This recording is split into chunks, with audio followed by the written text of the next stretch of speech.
Buenos días. Vamos a tener nuestro mensaje número 11, el mensaje del profeta Isaías, y vamos a ir al capítulo 22 de nuestras Biblias.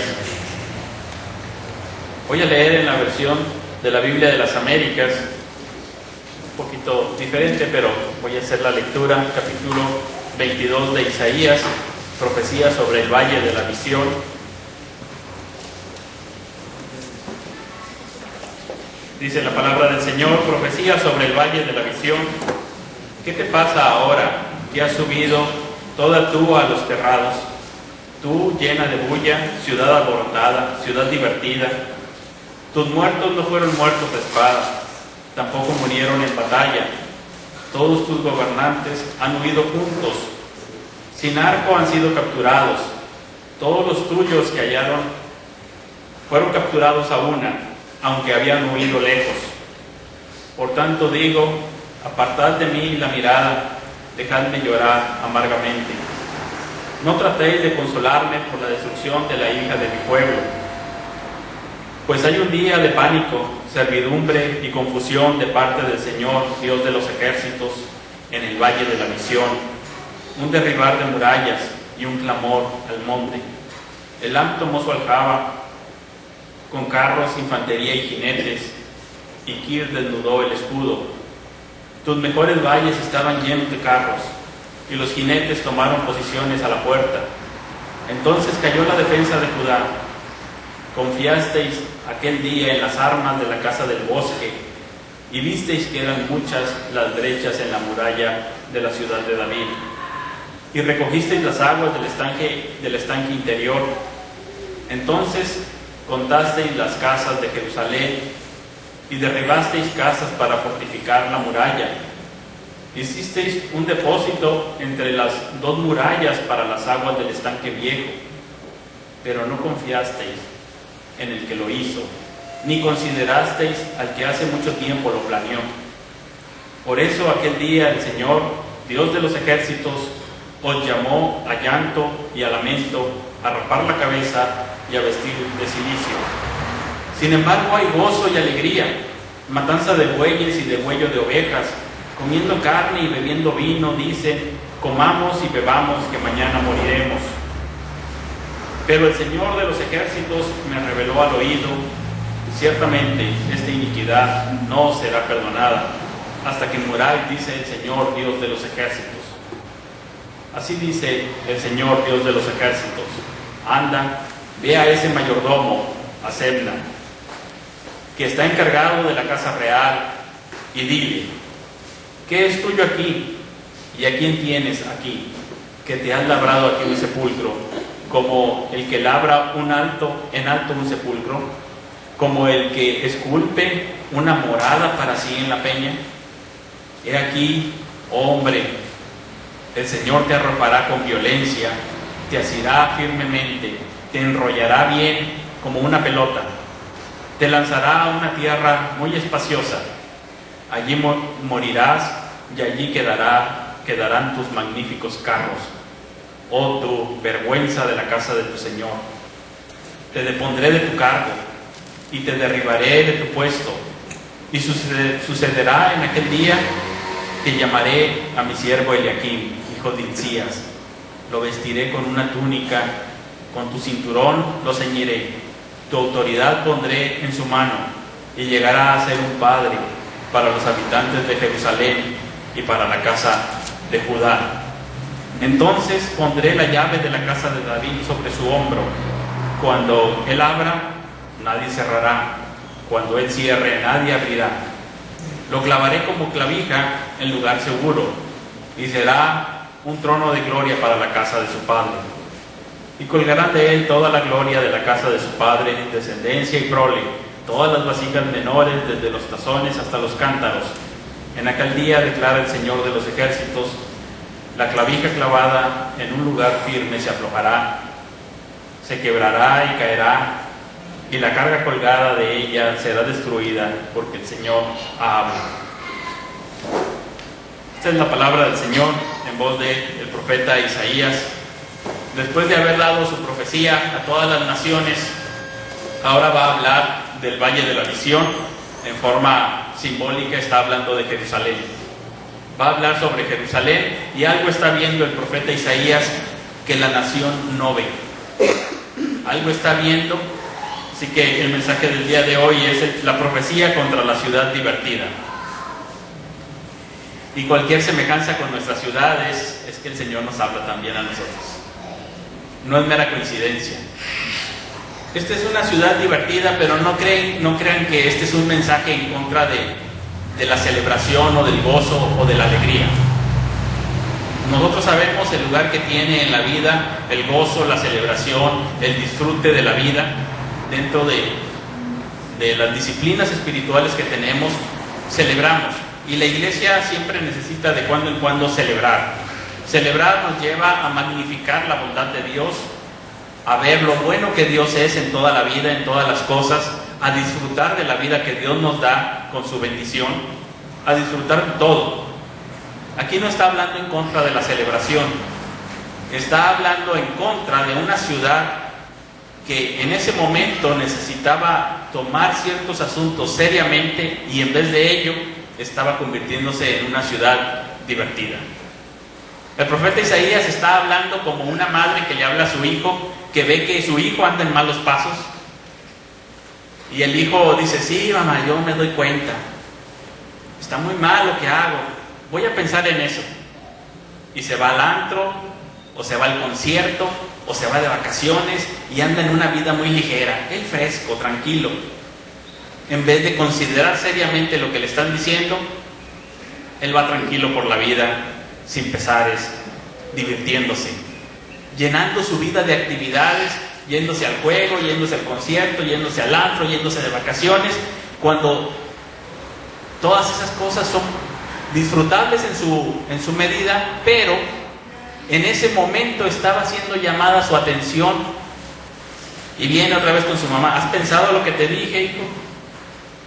Es que he andado muy ocupado, ya lo pensaré después, es que he andado muy ocupado, pero lo voy a pensar, si es muy importante, mamá. Claro que sí, así le decían al profeta Isaías. Y seguían como una ciudad divertida. Comamos y bebamos, que mañana moriremos, ya después nos acordaremos de lo demás, mientras vamos a darle vuelo a la hilacha. Tranquilos, relajados, don't worry, be happy. Y esa era la actitud cuando Dios los estaba llamando a la reflexión. O sea, no tiene nada de malo ser divertido y alegre y relajado, no tiene nada de malo, pero en este momento sí tiene mucho de malo. Y vamos a pensar primero que la ciudad divertida, que está solamente buscando por su propio bien, su propia confianza, su propia felicidad, su propia realización, en primer lugar, la ciudad divertida tiene unos gobernantes que no dan la cara. Porque los gobernantes son los gobernantes de la ciudad divertida. Ellos tampoco les importa proteger nada en su vida más que su propia persona. Dice primero: tus gobernantes han huido juntos, sin arco han sido capturados. ¿Qué tal? Isaías está viendo en la profecía que viene en el valle, se va a llenar de ejércitos, y los gobernantes, en vez de salir al frente y dar la cara, en vez de salir al frente y proteger al pueblo, en vez de estar al frente para proteger a toda su nación, dice que se fueron por la puerta de atrás, todos juntos. Vamos a salirnos ahorita que todos están distraídos y nos vamos. Esos son los gobernantes de la ciudad divertida. Gobernantes que no van a dar la cara por su pueblo, que ven el mal y se escapan por la puerta de atrás, y que aplican la filosofía aquella de sálvese quien pueda. Gobernantes primero, vámonos ahorita que nadie nos ve, nos escapamos. Esos eran los gobernantes de la ciudad divertida. ¿Qué tal? ¿Les gustan esos gobernantes? La ciudad acá divertida y, oye, ¿y dónde está el rey? No, hombre, con sus hijos ya. pero fueron capturados sin arco. ¿Qué quiere decir? Que a ellos lo que les interesaba era salvarse a sí mismos, no iban a dar la cara y menos... No, sabes qué, me rindo, yo quiero mi felicidad, primero me salvo yo y los demás háganle como puedan, y si me atrapan, pues no, yo me rindo. ¿Sabes qué? Me pongo aquí a tu disposición, me rindo, paz. Quiero el bien para mí. Esos eran los gobernantes de la ciudad divertida. Una lástima de gobernantes. Nada que ver con el buen pastor que va al frente de las ovejas y que ve venir al lobo o al león y toma sus armas para defender a sus ovejas y no pierde ninguna. El buen pastor que su vida pone por las ovejas, que sale al frente, que da la cara. Ese es el buen pastor, el que dice: Señor, ninguna perdí. Que cuando vienen en el huerto de Getsemaní para atraparlo, dice: ¿a quién buscan? Aquí estoy yo, dejen que ellos se vayan. Y se pone al frente, no atrás, y dice: aquí estoy yo. Yo soy el buen pastor, dejen que ellos huyan. No le hace que las ovejas sean dispersas, pero aquí está el pastor al frente. Ese es el buen pastor. Y los gobernantes de Israel eran tenidos así, como pastores bajo el gobierno de Dios, como pastores que debían de proteger al rebaño, que debían de cuidarlo, pero su perspectiva estaba perdida porque se habían dado a la diversión en vez de atender a la palabra del Señor. La ciudad divertida tiene gobernantes divertidos que huyen. La ciudad divertida confía en sus propias fuerzas. Antes de huir sí hicieron algo, quisieron de alguna manera, pues sí, la población que no entrara en pánico, pero ellos quisieron de alguna manera fortalecer la ciudad. Y dice que empezaron a juntar agua, empezaron a hacer algunas cosas por ahí, como vamos a ver el versículo 8, por ejemplo, dice: cuando ya venían los ejércitos enemigos, cayó la defensa de Judá, confiaron aquel día en las armas de la casa del bosque. El rey Salomón había hecho una casa de armas en el bosque, donde tenían todo un armamento fuerte. Y entonces el rey, los gobernantes dijeron: vamos a confiar ahí, en esa casa del bosque que tiene mucho armamento. Con eso tenemos. Y luego, cuando se vinieron acercando y empezaron a abrir brechas en las murallas, pues empezaron a decir: vamos a tumbar la casa de fulanito y con sus rocas vamos a fortalecer la muralla. Y todavía hay más huecos. Bueno, sigue tu casa y a cuidar.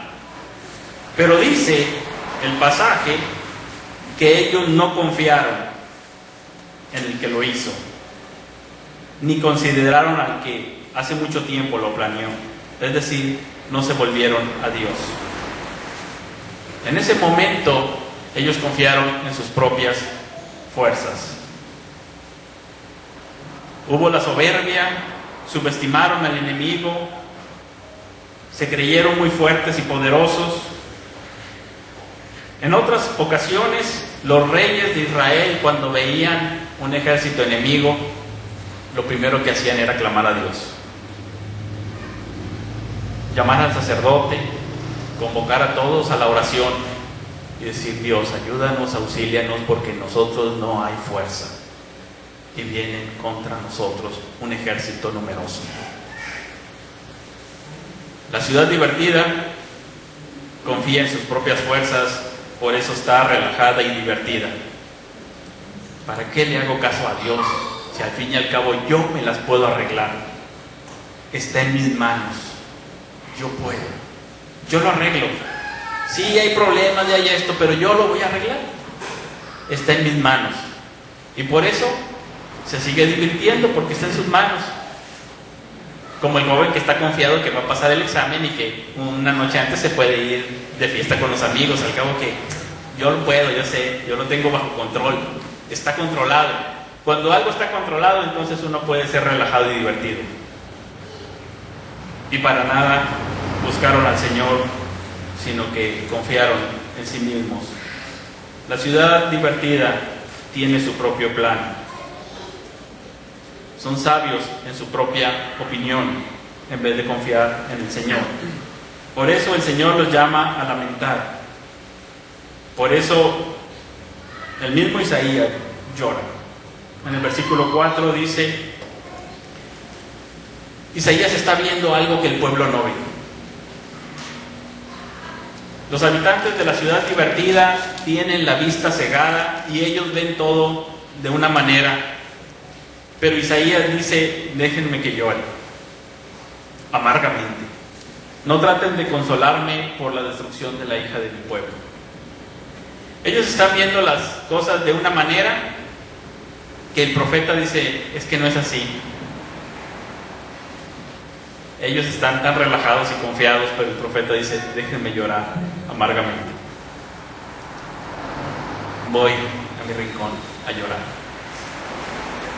Estoy viendo el desastre y no puedo aguantar, no puedo contenerme con el desastre que estoy viendo. Pero ellos no lo ven así. Ellos no tienen esa visión. La ciudad divertida tiene la visión distorsionada. Están ofuscados en ese momento.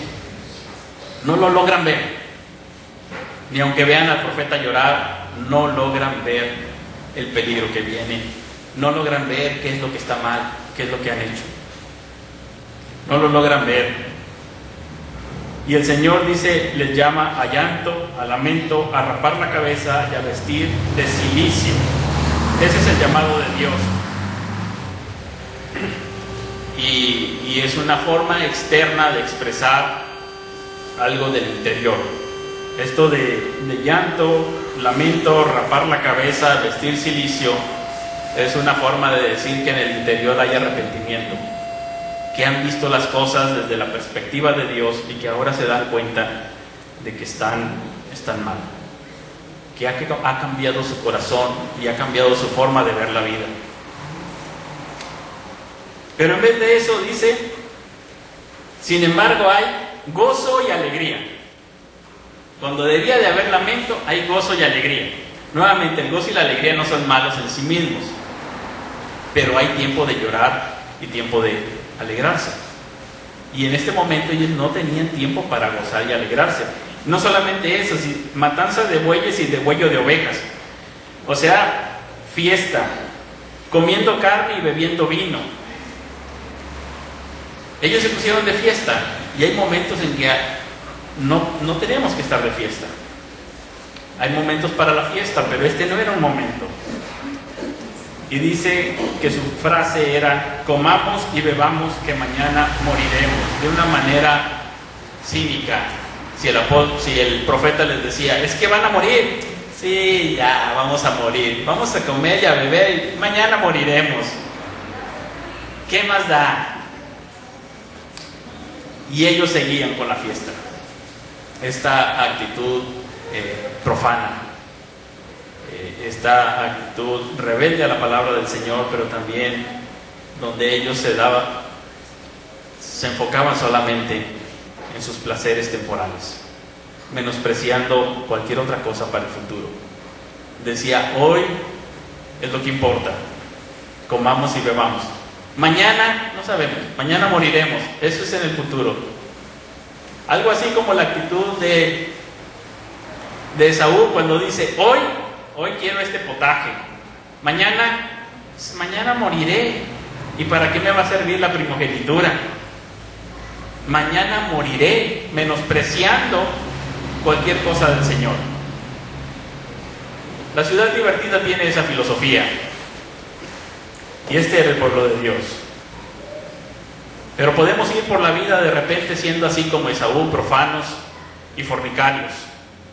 Profanos sin darnos cuenta de las cosas del Señor, dedicándonos solamente a las cosas comunes como comer y beber, sin pensar en lo que al Señor le agrada.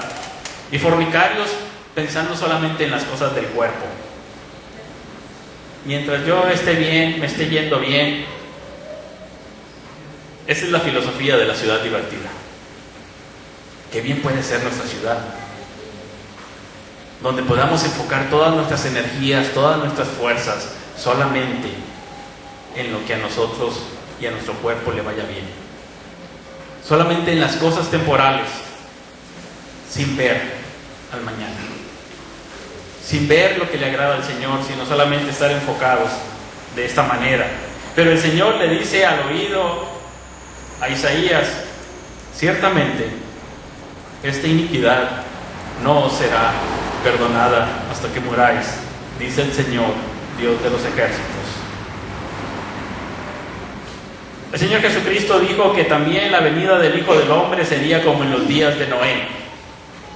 La ciudad sería una ciudad divertida y se casarían, se darían en casamiento, estarían comiendo y bebiendo hasta que venga sobre ellos el Señor y el juicio. Así como en los días de Noé, así como en los días de Sodoma y Gomorra con Lot, así como en muchas otras ocasiones, cuando es tiempo de reflexionar y uno es ligero y celebra y está en fiestas, está haciendo algo imperdonable, menospreciando al Señor, menospreciando su palabra, su presencia, su amonestación, cualquier cosa que tenga que ver con el Señor. Ese tipo de vida de la ciudad divertida dejaba fuera a Dios. Esta frase del filósofo, Dios ha muerto, es complementada por el mismo filósofo diciendo: nosotros lo hemos matado. Y no es para que demostremos que Dios existe y que Dios está vivo, sino es una crítica hacia la sociedad diciendo: nosotros con nuestro estilo de vida independiente hemos dejado fuera a Dios, y no solamente lo hemos dejado fuera de nuestras vidas, sino que hemos impedido todo retorno. Como si Él hubiera muerto, lo hemos matado.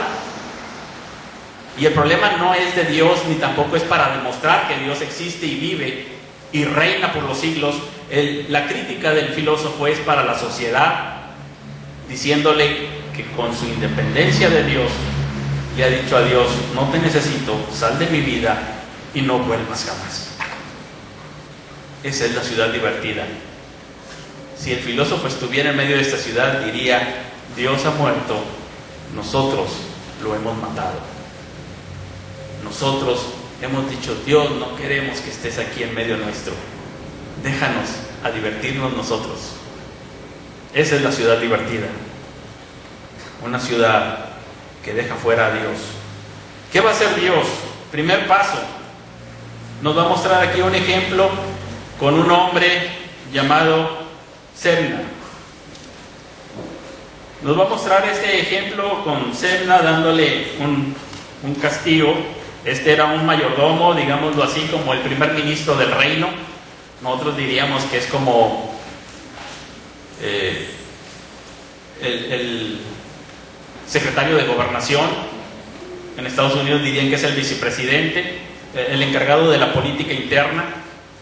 Entonces este Sebna es como un primer ministro, un mayordomo en la casa real. ¿Y qué le dice Dios? Este primer ministro estaba conspirando en contra del rey Ezequías.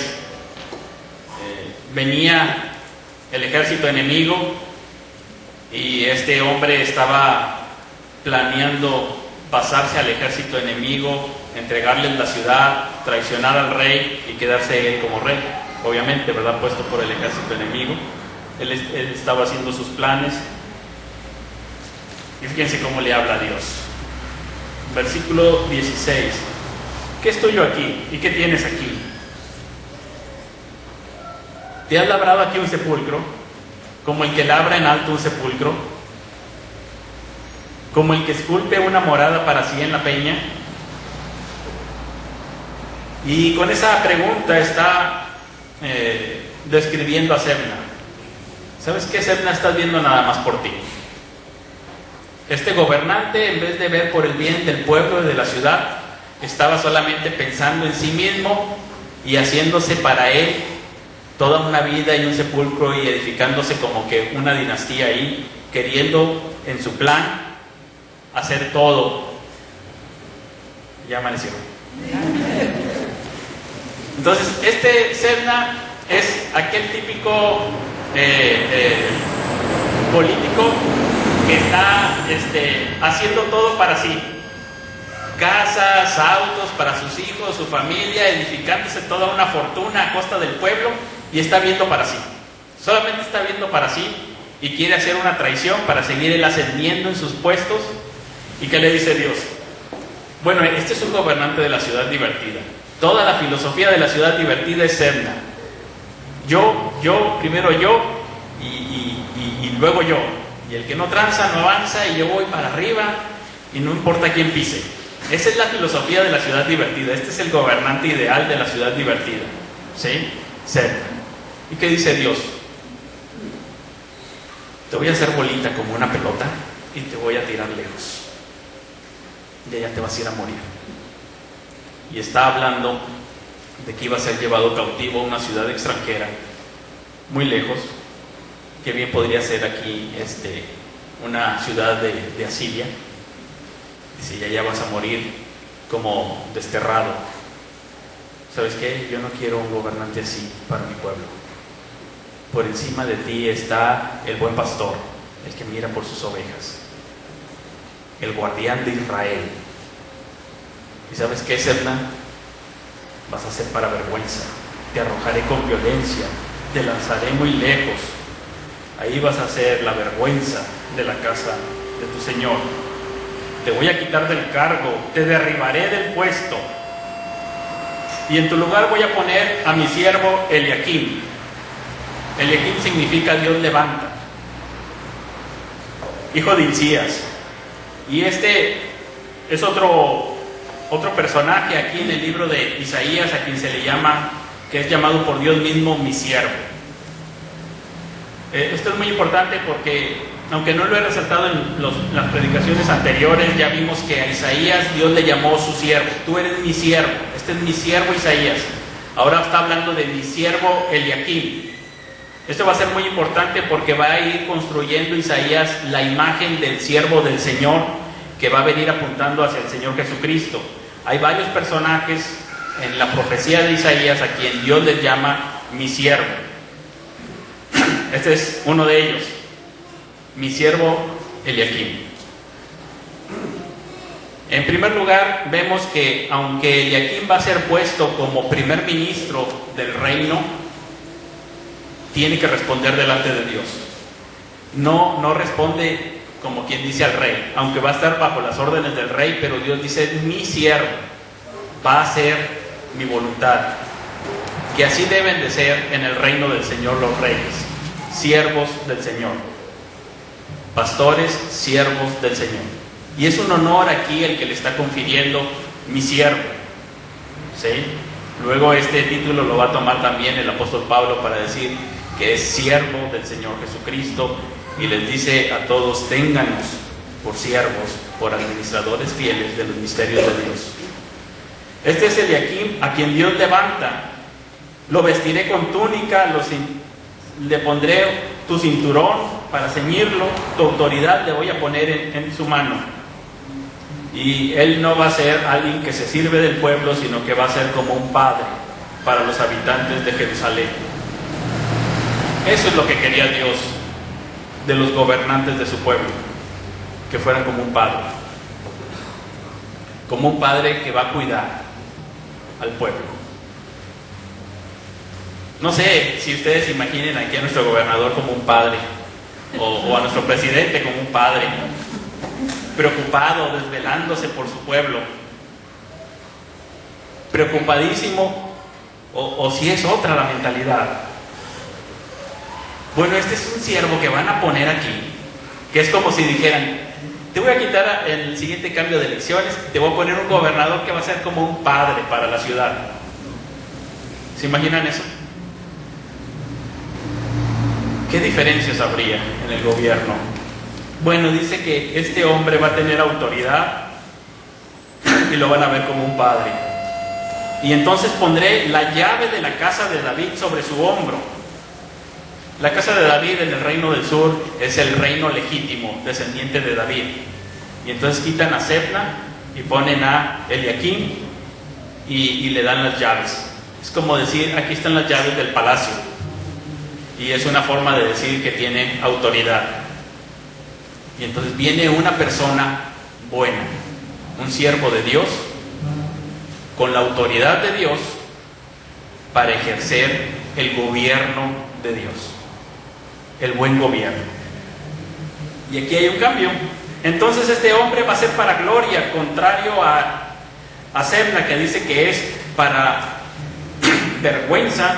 Este va a ser para honra, para gloria será su trono, y va a ser como una clavija en lugar seguro, y van a colgar de él todas las vasijas. Aquí está la imagen de una tienda de campaña. En aquellos tiempos ponían un poste principal para la tienda de campaña, un poste fuerte, el más vigoroso era el principal que detenía la tienda de campaña, la carpa, y podía haber otros postes secundarios, tirantes, estacas, demás, pero en el poste principal, que era el más sólido, ahí ponían clavitos y colgaban vasijas.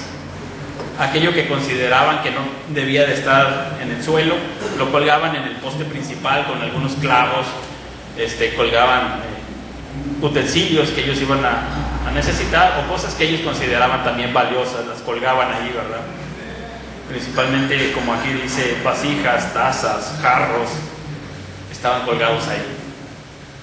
Y está hablando de Eliaquim ahí como el clavo y deteniendo a toda la familia, ¿verdad? Todas las vasijas ahí colgando de él. Finalmente dice que llegará un día en que también ese clavo va a caerse.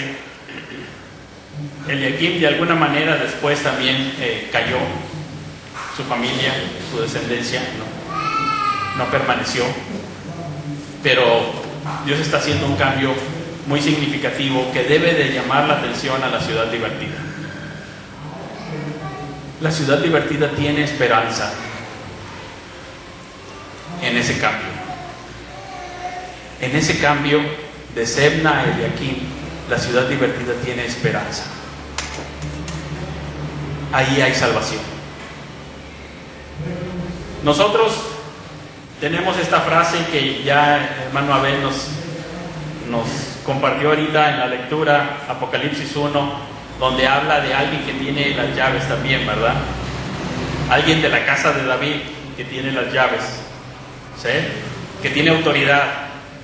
Y ahí en el pasaje que leímos dice que tenía las llaves de la muerte, pero también del abismo, y más adelante se nos dice que tiene todas las llaves. Y ese es el Señor Jesucristo, ¿sí? A quien Dios levantó. Eliaquim, Dios lo levantó y le ha puesto en alto como Rey de Reyes y Señor de Señores, y Él tiene las llaves de su reino. Y Él es el gobernante que administra justicia como un padre a su pueblo. Él es el que reinará y que nunca caerá, y que su reino jamás tendrá fin. No como Eliaquim que cayó después. No, Él nunca decaerá. Ese es el Señor Jesucristo, quien tiene las llaves de su reino, y Él es el Señor de la iglesia. Él es el que guía a su iglesia. Así que lo vamos a ver en Hechos, que cuando Él abre puertas, por ahí entran toda la iglesia a predicar el Evangelio, y nadie lo puede impedir. Y donde Él cierra puertas, la iglesia va por otro lado. Y aunque la iglesia sea con poca fuerza, cuando el Señor abre una puerta, no hay quien la detenga. No hay quien detenga a la iglesia del Señor. Y así le dice a una de las iglesias ahí en Apocalipsis: aunque tienes poca fuerza, yo soy el que traigo las llaves, y si yo abro, nadie la va a cerrar. Y si yo te digo que por aquí entres, aunque tú seas muy pequeño, muy débil, por ahí vas a entrar y nadie te lo va a impedir. Y así es como ha avanzado el reino del Señor, bajo el gobierno del Señor Jesucristo, quien tiene las puertas de su reino, y Él va extendiendo este reino a los lugares más difíciles, humanamente hablando, donde el hombre dice: aquí no se puede abrir una puerta, esto es de difícil acceso. Y ahí el Señor abre una puerta y entra y rescata a los que están cautivos bajo el gobierno del diablo, que están en oscuridad, en prisiones de oscuridad. Ahí los rescata y los saca. La ciudad divertida tiene esperanza primero en ese Eliaquim. Cuando el Señor hace este cambio, lo hace para el bien de su pueblo, pero tienen que escuchar al profeta Isaías. Es tiempo de lamentar y de volverse al Señor. No es tiempo de fiesta, no es tiempo de carne asada y de música. Finalmente ellos no hicieron caso, y llegó un día en que la ciudad divertida tuvo que colgar el arpa. Muy triste, tuvieron que colgar el arpa, y quiero que veamos un video de una obra de Verdi, una obra judía que hizo este italiano y que está hablando de la cautividad a Babilonia. Está hablando de cuando llega a Nabucodonosor, todo lo que ocurre, pero aquí vamos a ver solamente la parte del coro. Y piensen, ahorita que vean la representación de los cantantes y el rostro que expresan, piensen que esos antes eran la ciudad divertida, que andaban de fiesta y que ahora dicen: tengo que colgar mi arpa, y ya no es tiempo de música, es tiempo de lamento. Vamos a ver si se puede escuchar. Dice Job: de una o dos maneras habla Dios, y el hombre no entiende, no escucha, no quiere escuchar, y sin embargo le tiene que hacer caer en profundo sueño o en dolor por enfermedad en su cama. Y entonces la ciudad divertida va ahí con todo su alboroto día y noche, hasta que Dios pone un alto. En este caso fue por guerra. A veces el alto Dios lo pone en medio de la enfermedad, para que el hombre de una o de otra manera se detenga y escuche. A veces son los tiempos de muerte, como dice también Eclesiastés: bueno es ir al funeral, para que uno pueda enmendar el corazón, para que uno pueda reflexionar y hacer un alto en esa vida divertida y ver que aquello es el fin de todo hombre. Un día le llegó a la nación de Jerusalén colgar el arpa. Ahora no sé si también llegue aquí un día en que tenga que colgarse el acordeón, la jarana, y que los mariachis callen. Digo, ves las noticias y no sabes qué pensar, si están planeando algo o si cada vez es más la corrupción. Digo, hay muertos por el crimen organizado y dices: bueno, son criminales matando a la gente. Pero cuando el mismo gobierno reconoce que el gobierno, el Estado, fue el que ideó y orquestó matar estudiantes, dices: bueno, a lo mejor es tiempo de colgar el arpa. Cuando escuchas no solamente que fue orquestado por el Estado, sino que además dicen que fueron muertos con mayor saña que la de los delincuentes, que los delincuentes por lo menos los echaban a fosas comunes y estos los quemaron con llantas y los dejaron a la intemperie. Y orquestado por el Estado, dices: no sabes si el que está dando la información se está dando cuenta de lo que dice, si está reflexionando. El que da la información es parte del Estado y está diciendo: nosotros como Estado somos los actores intelectuales. Y lo hemos hecho con mayor saña que los delincuentes, con una conciencia, sin conciencia de lo sagrado que es la vida humana, pero ni siquiera los restos humanos, contaminando esta tierra. Y uno se queda pensando: tal vez es el tiempo también de que cantemos como ellos: ah, ciudad tan bella, nuestra nación tan bella y perdida, tan perdida. La profecía del Valle de la Visión nos está diciendo: cuidado, ciudad divertida, tienes que detenerte de cuando en cuando, tienes que escuchar la voz del Señor. Tenemos que ver a Isaías haciéndose aparte y diciendo: déjenme llorar amargamente, déjenme llorar y no me consuelen, porque no es para menos. La ciudad divertida tuvo un fin de reflexión, porque no quisieron buscar al Señor. Pero el Señor nos llama también a nosotros como el pueblo de Dios, así como les estaba llamando a ser refugio para el que está ahí diciendo: ¿qué de la noche? ¿Y a qué horas amanece? Y luego nos va a venir otra vez la noche. Y la iglesia tiene que ser refugio para esos que están desesperados. Pero la iglesia también tiene que llevar un mensaje a aquellos que solamente están divertidos, a que van en su camino. Y en nuestra sociedad moderna, después de la revolución industrial, se nos ha enseñado que todo el tiempo podemos estar activos, y ahora con el invento de la luz ya ni siquiera en la noche meditamos. Buscamos actividad tras actividad, llenos y llenos, y así está la ciudad, llenándose de actividades de la mañana hasta en la noche, y buscando incluso llenar los domingos con algo. Y la iglesia necesita llevar ahí un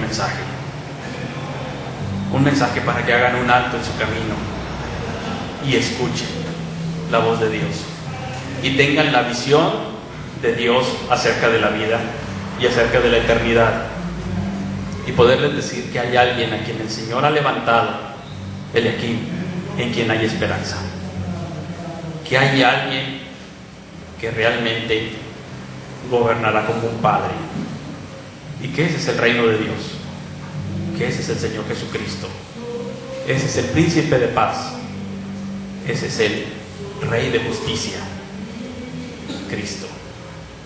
La iglesia tiene que llevar un mensaje, y tiene que orar, y tiene que ser refugio para el que anda tambaleándose como un borracho, para el que grita en la noche cuándo va a amanecer, pero también para el que está ahí en la ciudad divertida sin detenerse. Y este pensamiento a veces se mete hasta la iglesia con aquellos versículos de redimiendo bien el tiempo, así que llena tu tiempo, actividad tras actividad, porque entonces estás ocupando todo, de inicio a fin, actividad más actividad, y no pares, porque entonces estás siendo productivo para el Señor. Hermanos, tenemos que también tener tiempos de parar, tiempos de reflexionar, no tiempos de parar para solamente vernos a nosotros mismos y de nuestro interior estar sacando más inmundicia y salir peor que como empezamos. Tiempos para detenernos y reflexionar en la palabra del Señor y en la voluntad del Señor para nuestras vidas. Cada domingo debiera de ser ese tiempo. El Señor dijo: 6 días trabajarás, pero vas a guardar un día para hacer un alto en todo ese trajín que traemos de actividad tras actividad, de la mañana a la noche. Un día detente. Honrarás al Señor en ese día. Ve el rostro de los santos, ora, lee su palabra, congrégate. No te dejes llevar por la filosofía de la ciudad divertida, de darle vuelo a la hilacha. Hay un tiempo de detenernos cada domingo y decir: Señor, tú eres el primero. Señor, quiero considerar tus caminos, quiero andar según tu voluntad, bajo tu gobierno. Quiero detenerme, porque en la semana me lleno de esta ciudad divertida y me absorbe y me quiere llevar incluso el domingo. Y es ahí donde nosotros debemos de decir: hay un alto para considerar la voz del Señor. Y entonces ese domingo transformará toda nuestra semana. Todo lo que hagamos durante la semana será transformado por el Señor, para su gloria, para su honra. La iglesia puede tener un día muy especial si se detiene y tiene una misión muy importante para extender el reino de Dios y llevar a otros el Evangelio, para que también ellos puedan estar bajo el gobierno de aquel que tiene las llaves de la muerte las llaves del reino, las llaves totales de todo. Tomemos también en esta semana un tiempo para orar por nuestro país, por nuestra nación, y que la luz del Evangelio brille en medio de la oscuridad, en medio de la noche tenebrosa. Hay momentos en que algunos llaman la noche oscura del alma, que ahí brille el Señor. Oremos por nuestra nación, nuestros gobernantes, por los que imparten justicia.